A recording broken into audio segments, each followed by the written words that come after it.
감사합니다. 모든 영광 우리 하나님께 올려드립니다. 감사합니다. 오늘 함께 은혜 나눌 말씀은 신명기 말씀입니다. 신명기 8장 말씀입니다. 11절에서 14절까지의 말씀.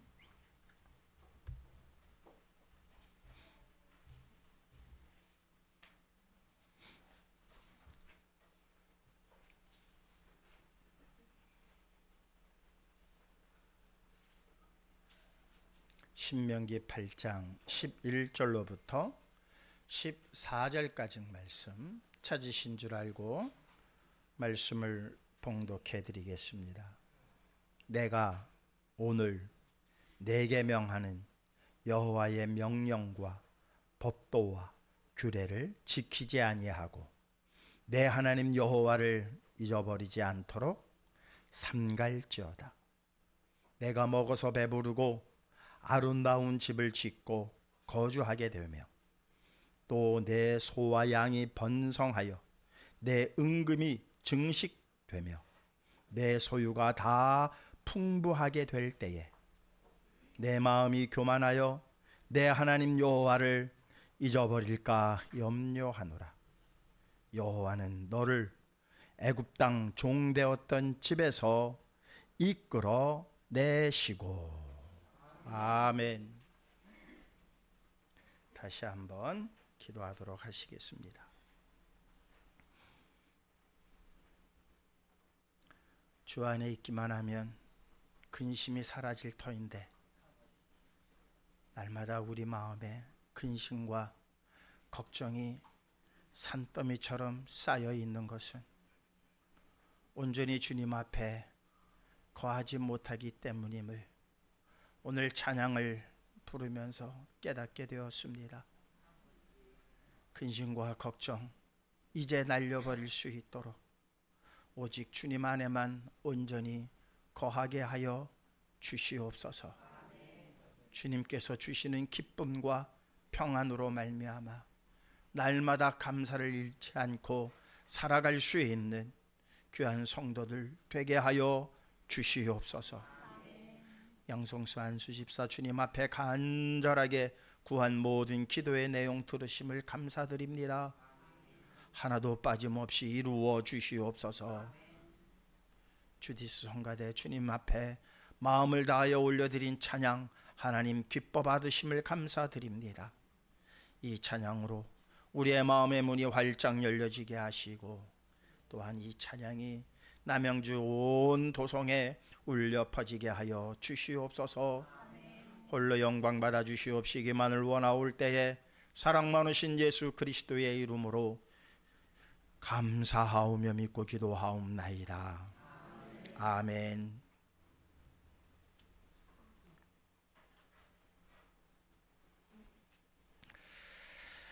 오늘 말씀의 제목이 하나님이 뭐가 두려우시겠습니까? 그렇죠? 하나님이 두려워할 게 뭐가 있겠어요? 그죠? 두려움은 누구나 느끼는 거죠? 우리나 느끼는 거죠. 우리나 무서워하고 우리나 두려워하고 우리나 근심하는 것이지 하나님께서 뭐가 아쉬워서 두려워하시고 뭐가 아쉬워서 근심하시고 뭐가 아쉬워서 마음 아파하시겠습니까? 이 두려움이라는 건 우리도 떨쳐버릴 수 있는 방법은 하나 있어요. 신앙을 떠나서 신앙이 아닌 종교인이 아닌 사람들도 이 두려움을 떨쳐버릴 수 있는 방법이 하나 있어요. 어떻게 하면은 이 두려움이 떨쳐버릴 수 있을까? 죽기를 각오하면 돼요. 죽기를 각오하면 두려움은 사라져요. 그렇다면 이 두려움은 어디서 오는 건가? 죽음 때문에 오는 거죠. 죽기를 각오하는 순간 두려울 게 없지요. 두려움이라는 게 최종적으로는 죽을까 봐 두려운 거예요. 죽을까 봐. 그런데 두려움은 분명히 내가 죽기를 각오하기만 하면 두려움은 사라진다는 거는 알겠는데 죽기를 각오해도 사라지지 않는 두려움이 있어요. 아무리 죽기를 각오해도 두려움이 사라지지 않는 것. 저는 그것을 거룩한 두려움이라고 표현하고 싶어요. 무슨 두려움? 거룩한 두려움. 부모가 자식을 사랑하는데 자식이 자꾸 곁길로 가요. 곁길로 가면 뻔하잖아요. 그죠? 부모는 알아요. 자식은 몰라요. 자식은 그냥 자기 하고 싶은 대로 하려고 해요. 근데 부모는 그 길로 가면 잘못된다는 걸 경험적으로 알아요. 그러면은 부모는 그때부터 두려워요. 왜 두렵습니까? 자식이 잘못될까 봐 두려워하게 되는 거죠. 이게 부모의 심정이고 부모가 두려워하는 거예요. 자식을 위해서 죽기를 각오해도 안 되는 것, 자식이 잘못된 길을 가는 것을 보는 그 부모의 마음, 두려움으로 가득 차고 근심으로 가득 찰 수뿐이 없는 거예요. 이것은 그 어떤 방법으로도 해소가 안 돼요. 어지간한 두려움들은 까지 넘었고 내가 죽기를 각오하면 되는데, 이 두려움, 자식을 사랑하는 자를 위한 두려움은 그 어떤 것으로도 해소가 되지 않는 것을 우리는 알 수 있습니다. 사랑하는 성도 여러분, 하나님께서 뭐가 아쉬워서, 뭐 때문에 하나님이 아파하시고 하나님이 두려우시겠습니까? 다 우리 때문이에요. 하나님이 두려워하실 이유가 전혀 없어요. 그런데 하나님이 두려워하시는 것은 우리 때문이에요. 사랑하는 성도들을 위하기 때문이에요. 오늘 본문을 보시게 되면은 14절 우리가 지금 가지고 있는 성경은 개역 개정 성경이에요. 개역 개정. 그런데 개역 성경에 보면은 이 성경 바로 앞에 우리가 장로교에서 이렇게 전체가 봤던 개역 성경이 있어요. 개역 성경은 이렇게 시작됩니다. 14절이 두렵건대 이렇게 시작돼요. 두렵건대 내 마음이 교만하여.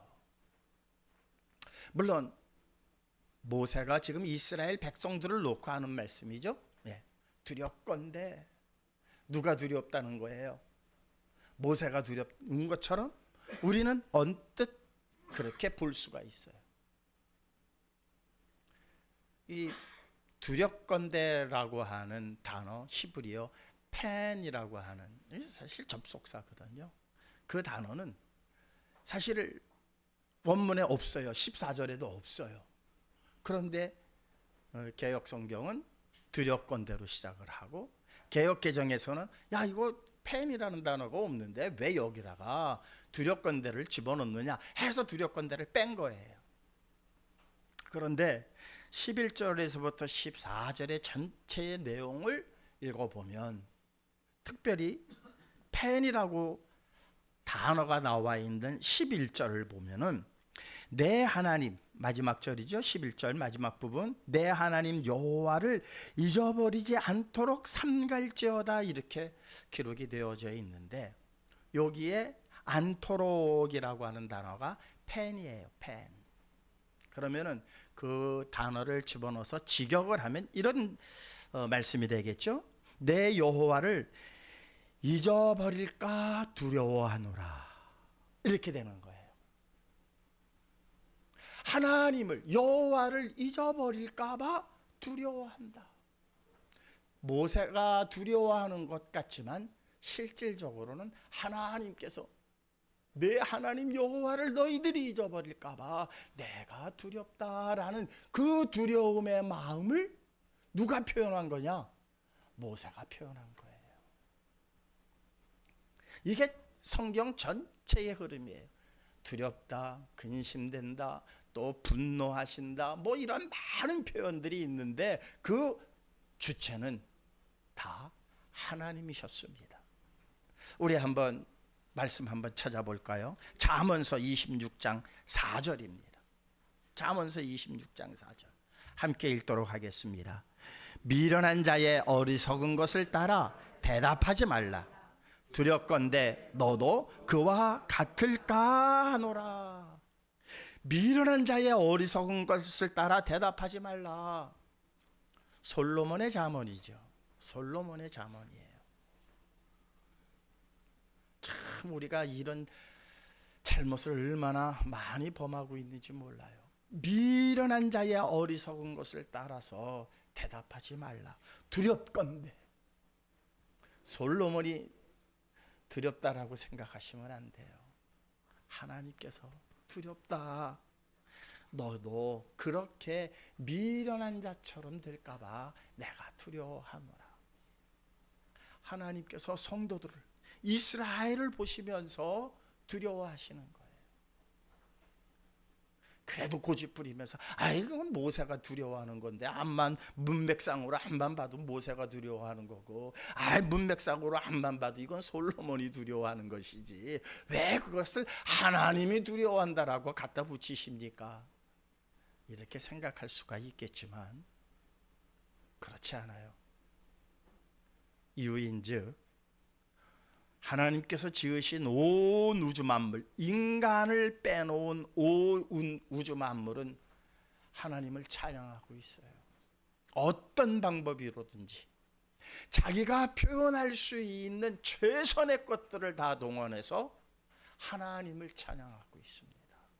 그런데 인간만큼은, 하나님께서 하나님의 형상을 따라 지은 인간만큼은 하나님을 찬양하는 일에 상당하게 인색합니다.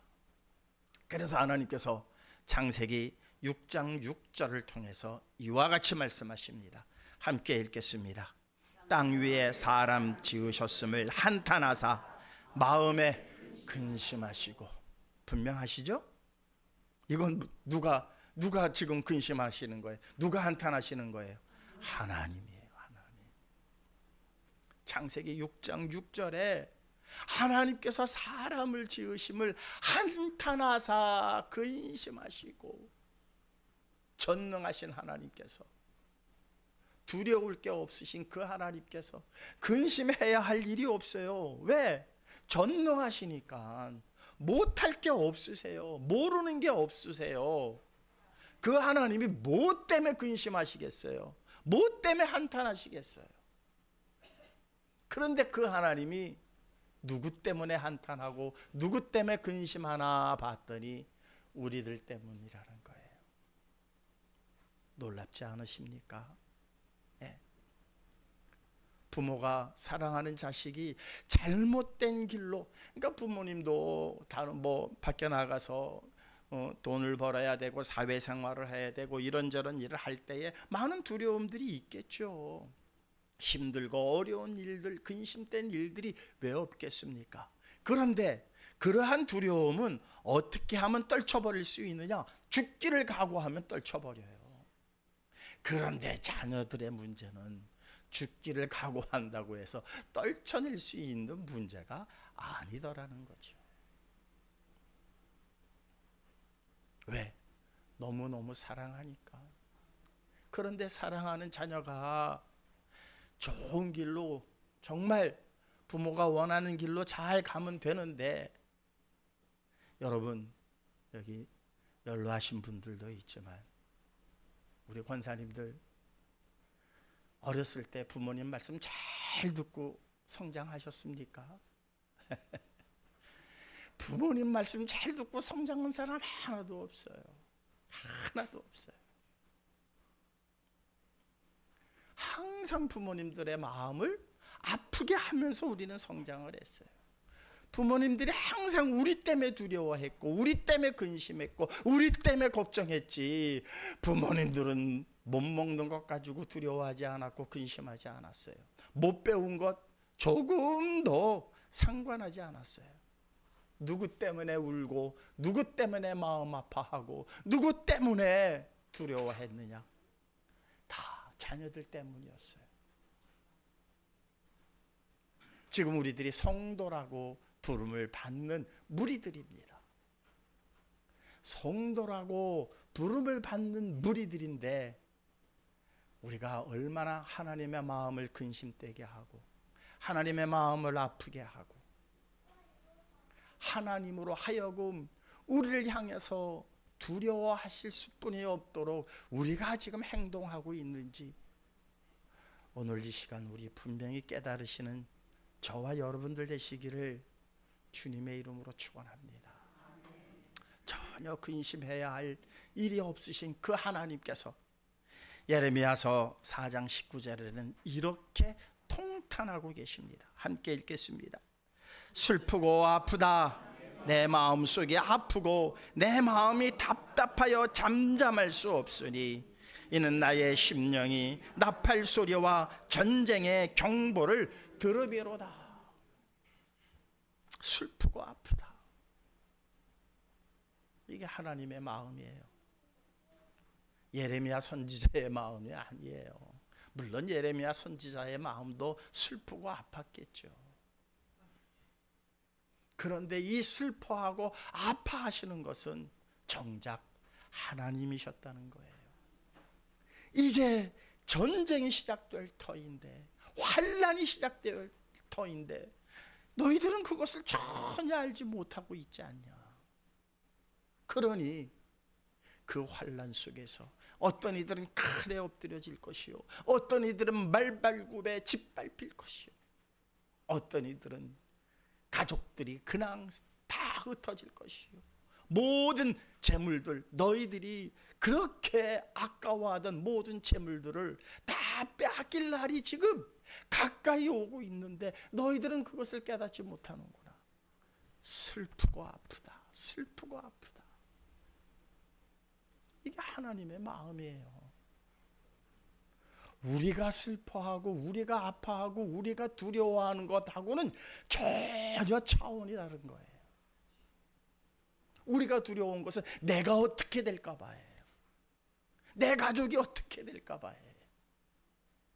그런데 하나님이 두려워하시는 것은 너희들이 어떻게 될까 봐, 너희들이 잘못될까 봐. 그래서 내 마음이 슬프고 아프다. 너무나도 슬프고 아프다. 이 음성을 꼭 들으시기 바랍니다. 부모님들이 자녀를 향해서 눈물 짓는 그 눈물을 보게 되면 자녀들의 마음이 돌아서야 되는 것 아닙니까? 어거스틴도 그렇게 불량하로 살다가 어느 날 술에 만땅 취해가지고 집에 와서 쿨쿨 자는데 어머니가 그의 머리맡에서 눈물을 뚝뚝 흘리면서 밤새도록 눈물을 흘리셨어요. 아침에 뭐가 물방울이 떨어져. 이렇게 하고 눈 떠보니까 어머니가 자기 머리맡에서 눈물을 흘리면서 그렇게 기도하시는 모습에 이 불량배 아들이 마음이 변했습니다. 그래서 성자가 붙어요. 성 어거스틴. 여러분, 하나님의 눈물을 오늘 느끼시기 바랍니다. 하나님이 근심하시고 하나님이 아파하시는 이 마음을 오늘 우리 성도님들이 느끼셔야 합니다.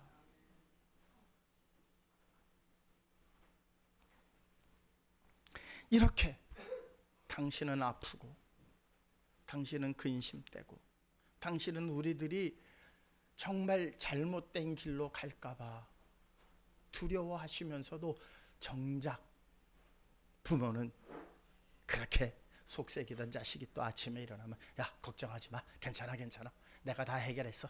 경찰서 문제 걱정하지 마. 이렇게 됐어. 그러시지 않습니까?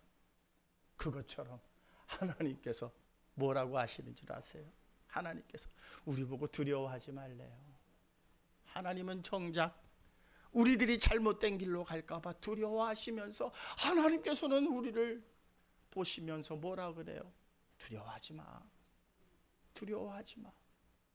이게 사랑 아닙니까? 예레미야서 1장 17절입니다. 함께 읽겠습니다. 그러므로 너는 내 허리를 동이고 일어나 내가 내게 명령한 바를 다 그들에게 말하라. 그들 때문에 두려워하지 말라. 내가 그들 앞에서 두려움을 당하지 않게 하리라. 두려워하지 말래요. 두려워하지 말래. 예수님께서는 십자가를 눈앞에 두셨습니다. 땀이 핏방울이 되도록 겟세마네 동산에서 기도하셨습니다. 얼마나 마음에 고통이 컸는지 몰라요. 그분은 하나님의 아들이신데 그까짓 것 아니에요. 예수님께서도 겟세마네 동산에서 기도하실 때에 십자가의 고통이 두려워서 땀방울이 핏방울이 됐겠습니까? 아닙니다. 남겨질 제자들을 보니까 그들이 받을 환난과 그들이 받아야 하는 여러 가지 수모와 그 어려움들, 그거를 생각하니까 예수님조차도 땀이 아니라 땀에 피가 섞여서 쏟아질 정도로 그렇게 마음 아파하셨어요. 그러면서도 정작 당신의 마음은 근심되고 아프고 제자들을 향한 그의 마음이 두려웠음에도 불구하고 예수님께서는 제자들에게 뭐라고 말씀하십니까? 요한복음 14장 27절입니다. 평안을 너희에게 끼치노니 곧 나의 평안을 너희에게 주노라.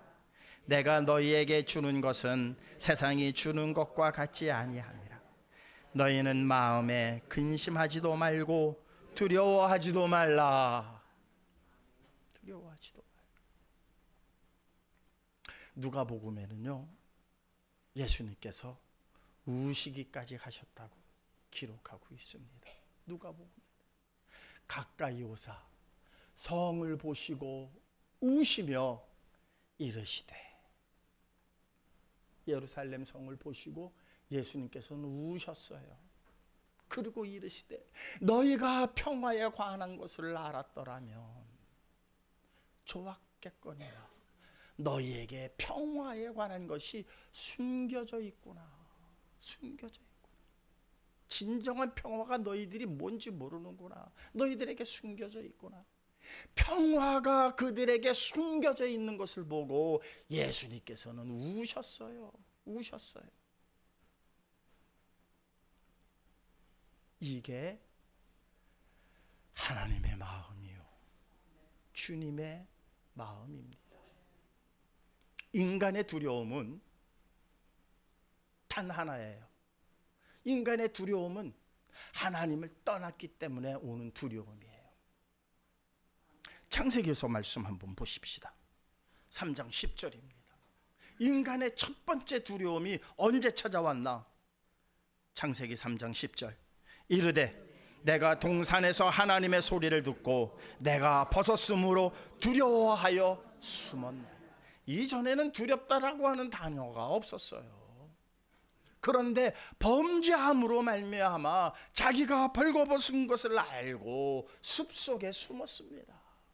그리고 그가 하나님께서 그들을 부르실 때에 그들의 대답이 무엇이었느냐? 내가 벗었으므로 두려워서 내가 숨었습니다.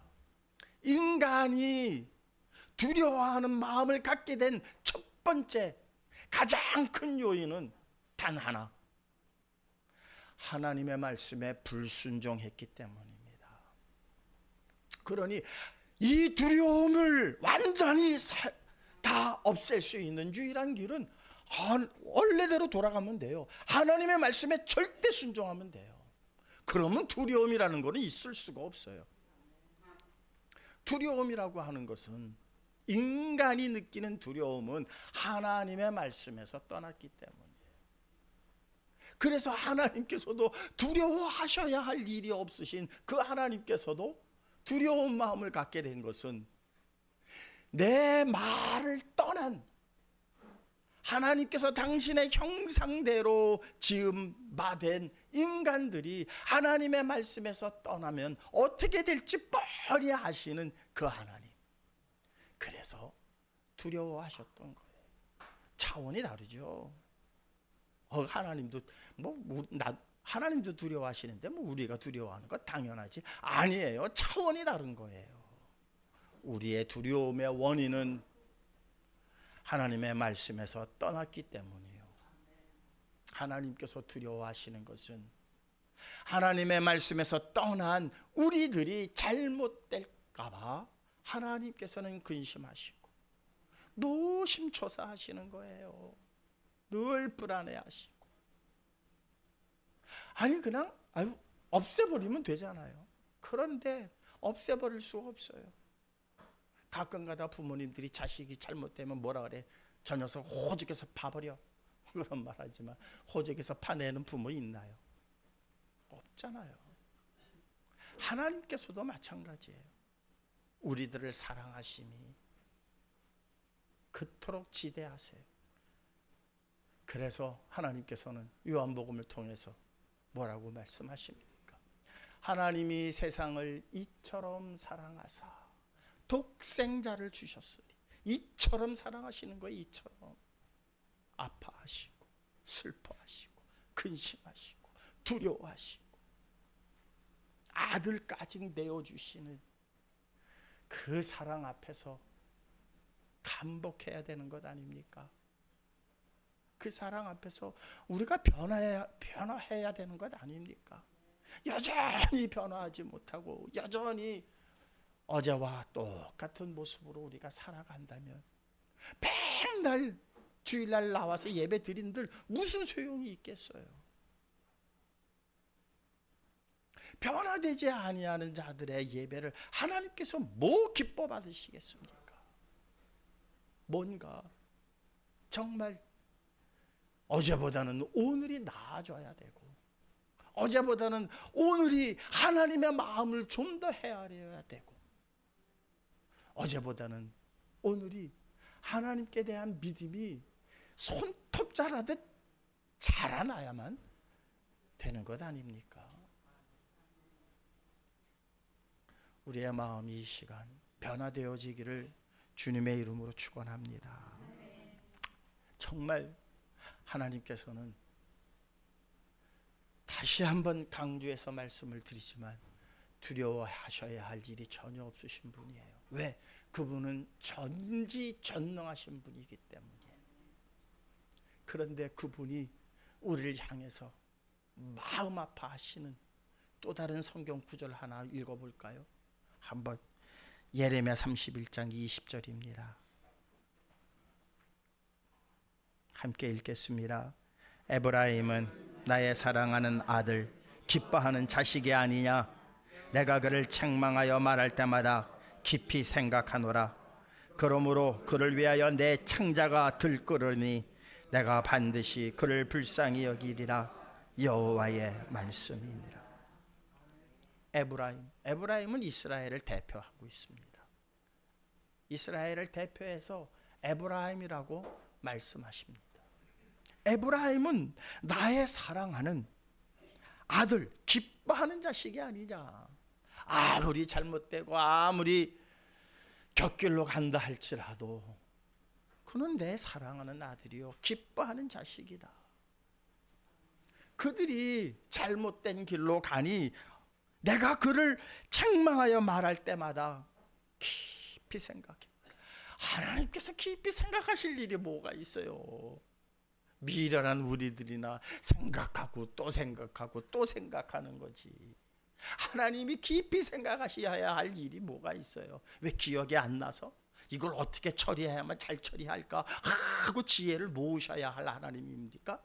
아니에요. 하나님은 그냥 말하는 게 법이고 말하는 대로 되고 없는 것도 있으라 하면 있고 있는 것도 없으라 그러면은 없게 하시는 분이에요. 생각하실 게 없어요. 하나님은. 그런데 하나님께서 무엇 하셨다? 에브라임만을 위해서는 당신이 사랑하는 자식들을 위해서만큼은 무엇 하신다? 깊이 생각하신다. 깊이 생각하실 때마다 내 창자가 어떻다? 들끓는 듯하도다. 창자가 끊어지는 듯한 아픔을 지금 하나님께서 겪으시는 거예요. 깊이 생각하고 창자가 끊어지는 그 고통 속에서 무엇을 결단하셨습니까?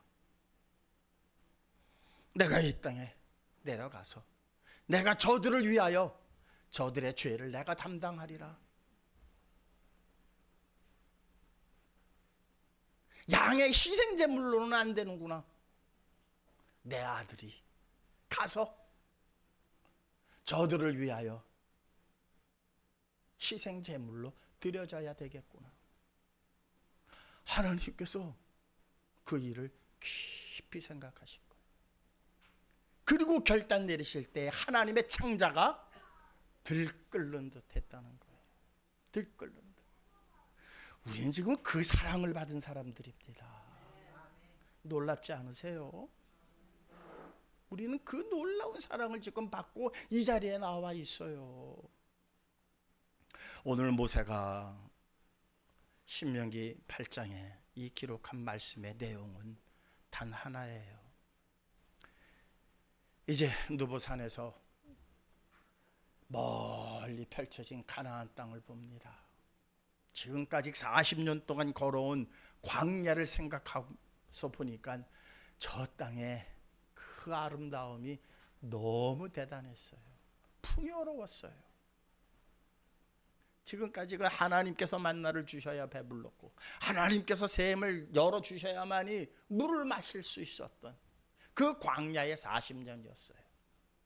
그러니까는 원망을 하면서도 하나님의 은혜를 늘 절감하면서 살아왔기 때문에 원망을 하면서도 하나님께 부르짖었고 하나님을 찾았고 하나님을 의지했던 시간이 40년이었습니다. 그런데 지금 느보산에서 이렇게 가나안 땅을 보니까 그리고 이제 이들이 저 가나안 땅에 들어가게 되면 어떻게 될까 생각해 보니 40년 동안은 힘들고 어렵고 때로는 원망할 땐 하더라도 어쨌든 하나님 앞에 무릎 꿇었고 하나님의 자비를 구했고 하나님을 부르짖었던 이들인데 저 풍요로운 땅에 들어가면 여호와를 잊어버리겠구나. 하나님의 은혜를 잊어버리겠구나. 사랑하는 성도 여러분, 이게 오늘날 우리들의 모습이라는 거예요. 오늘날 우리들의 모습이에요. 얼마나 풍요로운 삶을 지금 살고 있습니까? 아니, 옆 사람 비교하지 마시고요. 강남 사람 비교하지 마시고요. 강남에 사는 사람들 비교할 것 없이 그냥 여러분 자신을 생각해 보세요. 얼마나 풍요로운 삶을 살고 있습니까? 그렇지 않습니까? 예? 얼마나 풍요로운 삶을 살아요. 어떤 이는 자가용 타고 오고요. 어떤 이는요, 엄청난 큰 수십억 가는 전철을 타고 와요. 그것도 빨간 카드 있는 사람은 공짜예요. 공짜. 세상 우리 이렇게 잘 살아본 적 있어요?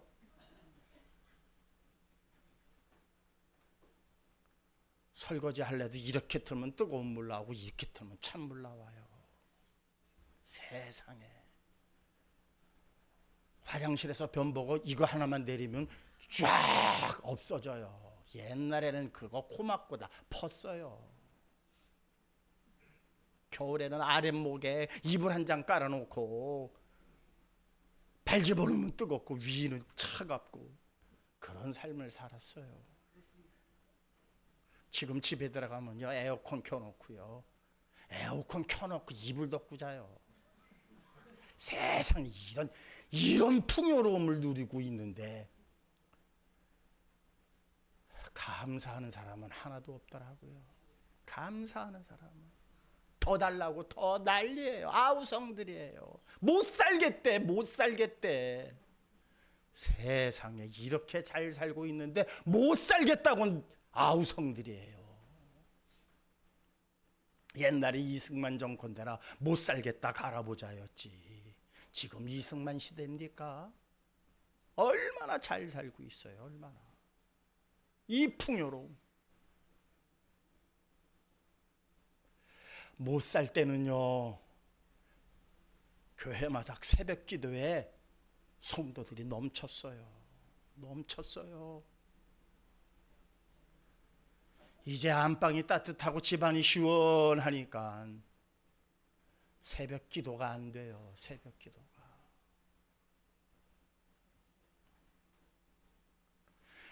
신명기 말씀에 하나님이 두려워하는 그 두려움이 이스라엘 백성을 향해서 두려워하시고 이스라엘 백성 때문에 마음 아파하시고 이스라엘 백성 때문에 근심하시는 겁니까? 오늘 우리들 때문이 아닙니까? 오늘 우리들 때문이에요. 이렇게 풍요롭게 사는데도 감사할 줄 모르고 더 달라고 더 먹겠다고 더 가지겠다고 아우성 치면서 남들은 어떻게 사는데 남들 뭘 봐요? 남들 볼 거 뭐 있어요? 남들이 나중에 우리 부러워해요. 당신의 이름으로 내 부끄러움을 좀 면하게 해달라고. 유다 사람 한 사람 바짓가랑이를 붙잡고 그때를 생각해야지. 뭐 지금 저들이 좀 잘 사는 것 가지고 그것 가지고 비교해가지고 나 우리는 왜 이렇게 사나? 왜 우리는 이럴까? 점심 먹고 나면은 반찬이 남아 돌아요. 버리는 반찬. 그거 늘 갖다 버리려면 미안해요.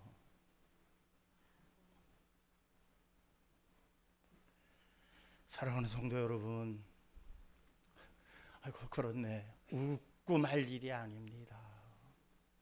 그 하나님이 지금 아파하시고 그 하나님께서 지금 애타하시고 그 하나님께서 두려워하실 정도로 우리가 지금 헛된 길로 가고 있고 우리가 지금 잘못된 길로 가고 있다는 거예요. 하나님이 아파하시는 만큼 우리가 잘못된 길로 지금 가고 있다는 것 아닙니까?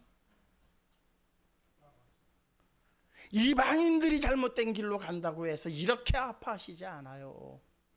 누구 때문에? 에브라임 때문에, 이스라엘 때문에, 성도들 때문에, 성도라 부름받은 우리 때문에 하나님께서 아파하시는 거예요. 하나님께서 괴로워하시는 거예요. 하나님께서 슬퍼하시는 거예요. 슬퍼하셔야 할 일이 전혀 없는데 그냥 나만 없어지만 하나님께서 슬퍼하실 일 없어. 나 때문에 하나님은 슬퍼하시고 아파하시고 근심하시고 두려워하고 계십니다. 제가 관련 성경 구절에는 올려드리지를 않았지만 이사야서 63장 9절은 이렇게 말씀하고 있습니다. 그들의 모든 환난에 동참하사, 그들의 환난에, 모든 환난에 하나님께서 동참하셨다는 거예요. 하나님이 왜 우리가 받을 그 환난에 하나님께서 동참하실 일이 뭐가 있어요? 그 환난에 동참하셨기 때문에 그 환난이 얼마나 어렵고 힘들고 견디기가 어려운 일인지를 너무나도 잘 아시는 그 하나님께서 당신에게는 전혀 어울리지 않는, 그분에게는 전혀 걸맞지 않는 슬픔, 근심, 걱정, 두려움, 이것을 인간적으로 당신이 경험하시고 당신이 동참하셔서 우리를 보고 슬퍼하시고 눈물 지으시고 우시면서 두려워하시면서 오늘 우리에게 말씀하고 있습니다. 두렵건대 내 마음이 교만하여 내 하나님 여호와를 잊어버릴까 염려하노라. 잊지 마세요. 하나님의 은혜를 잊지 마십시오. 하나님의 국률하심과 자비하심을 한시도 잊어서는 안 됩니다. 하나님의 국률하심과 인도하심과 자비하심을 아는 자들은 두려울 게 없어요. 항상 인도하시고 항상 하나님의 사랑의 나래 안에 품으심을 아는 자들이 뭘 두려울 게 있겠어요? 우리가 두려워하지 않으니 하나님이 두려워하실 일이 뭐가 있겠어요? 그죠? 예. 하나님 또한 두려워하지 않고 하나님의 말씀 안에 순종하고 기뻐하고 감사하고 찬양 올리며 나아가는 우리들을 보시면서 하나님도 기뻐하시고 하나님도 정말 흡족해 하신다는 이 놀라운 사실을 우리 성도님들 꼭 기억하시고 세상의 풍요로움을 따라 너무 깊게 빠지지 마세요. 풍요로움 때문에 하나님을 잊고 산다는 겁니다. 그것이 모세가 본 누보산에서 가나안을 보면서 느낀 하나님께서 그에게 주신 하나님의 마음이었습니다. 우리 모두가 풍요로움을 바랍니다. 풍요로움을 향해서 가려고 합니다. 풍요로운 세상에서 살고 싶어 합니다. 그 풍요로움이 하나님을 잊게 하는 것이라면 우리는 과감하게 거절할 줄도 알아야 한다는 겁니다. 그것이 하나님을 기쁘게 하는 일입니다. 기쁘시게 하는 일입니다. 우리가 우리의 행동으로 우리의 결단으로 하나님을 기쁘시게 해드릴 수만 있다면 하나님께서 이 세상이 누리는 풍요로움이 풍요로움이겠습니까? 그건 풍요로움에 끼지도 못하죠. 하늘의 풍요로움으로 영원한 생명으로 우리를 초대하시겠다는 것이 하나님의 계획이요. 오늘도 우리가 하나님의 말씀을 듣고 깨달아야 하는 하나님 나라의 상급임을 분명히 기억하셔서 하나님의 말씀에 날마다 순종하는 길로 나아가시는 저와 여러분들 되시기를 주님의 이름으로 축원합니다. 진리의 영으로 진리의 성령으로 우리를 인도하시는 그 인도하심에 온전한 마음으로 순종하며 감사하며 영광 올려드리며 나아가실 수 있도록 우리 모두가 다시 한번 마음들을 일깨우시며 이 시간 주신 말씀 마음 심비에 새기시기 바랍니다. 오늘 하루 듣고 그냥 성전 나가면 또 그냥 잊어버리지 마시고 제발 하나님의 말씀을 내 마음 심비에 새기시고 감사하시는, 그러면요 그 감사하심이 여러분들의 모든 질병도 치유하게 하실 것입니다. 여러분의 모든 그 마음의 근심과 걱정도 사라지게 할 것입니다. 놀라운 은혜 안에 우리 다 함께 거하시기를 원합니다. 주신 바의 말씀 마음 심비에 새기면서 그렇게 살아갈 수 있게 해달라고, 살아가겠습니다가 아니야 우리는 살아가겠습니다 아무리 결단해도 안 돼요. 그렇게 살아갈 수 있도록 도와주세요. 진리의 성령으로 도와주세요. 도우심을 바라는 기도 우리 잠시 동안만 하도록 하시겠습니다. 하나님 아버지 감사합니다. 정말 감사합니다. 잊고 살았습니다. 모르고 살았습니다. 그러나 이제는 알게 하셨습니다. 깨닫게 하셨습니다. 왜 하나님께서 두려워하시는지, 왜 하나님께서 근심하시는지, 왜 하나님께서 걱정하고 계시는지 이제 우리들 알았습니다. 하나님의 눈물을 보았습니다. 하나님의 근심하시는 마음을 보았습니다. 하나님께서 두려워하시는 그 마음을 우리 이제 깨달았습니다. 주님 어찌 살아가야만이 되겠습니까? 우리 인생들 너무나도 미련합니다. 연약합니다. 아버지여 불쌍히 여겨 주시옵소서. 진리의 성령으로 온전케 하여 주시옵시고, 아버지 하나님 원하시는 이 길로 인도하실 때에 온전히 순종하며 나아갈 수 있는 믿음의 발걸음들 되게 하여 주시옵시고, 허락하신 바의 말씀들마다 마음 신비에 새겨지는 놀라운 은혜의 시간만 되어질 수만 있도록 내 주님 도와주시옵소서. 내 주님 함께하여 주시옵소서.